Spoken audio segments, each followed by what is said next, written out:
In some of the wealthiest corners of the world, the very rich are putting their money towards building underground bunkers to survive the apocalypse. These subterranean safe havens are designed to withstand disasters like dirty bombs, pandemics, and their aftermaths. But if humanity crumbles on the surface, could you actually survive underground, long term? How could you make sure you don't run out of food? Where would you get your power? And should you invite your friends? This is What If, and here's what would happen if we were forced to live underground. First things first, if we want to survive in our new underground homes, it's going to take some serious planning and supplies. You'd probably want a team with you to keep up with all the work required to keep things going. But even if you had all that, could your mind handle all the psychological dangers involved? Before we worry about anything else, the first thing we need to figure out is how to power our bunker.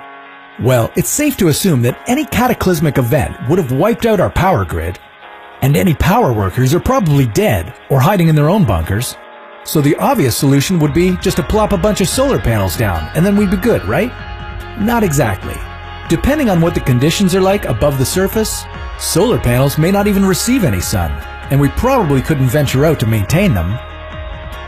Instead of looking up, we might be better off digging further down to take energy from the Earth itself. Geothermal energy is the heat of the Earth, extracted from hot water and rock. It'd probably be our best bet.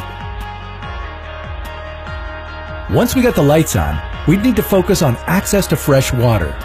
Again, seeing that it's probably too dangerous to leave the bunker, it's going to be more difficult than just setting something up to collect rainwater.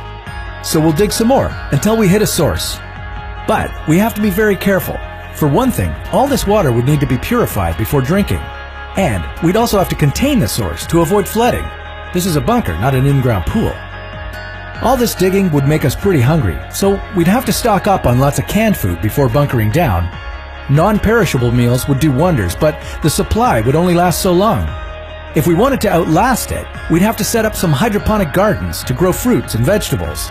And we'd be best to bring some farm animals with us for food. Hey, we never said this had to be a small bunker. One thing most people don't think of in these highly sophisticated survival plans is what we would do with our poop. If we just let our bodily waste pile up somewhere, we're probably going to get sick real quick. So why not put it to good use? Our waste could be employed to fertilize the soil we grow our vegetables with. We just need to install some sort of ventilation. Whew. Even if we could figure all this out, there's still one more thing we could fall victim to: our minds. Because we wouldn't be receiving our daily dose of sunlight, we wouldn't get any vitamin D, and that would make us depressed and irritable. Add to that the fact that we'll all be cooped up in the same space, and things could get ugly pretty quickly. So, even though surviving underground is technically possible, it would require extensive resources and would probably be pretty miserable.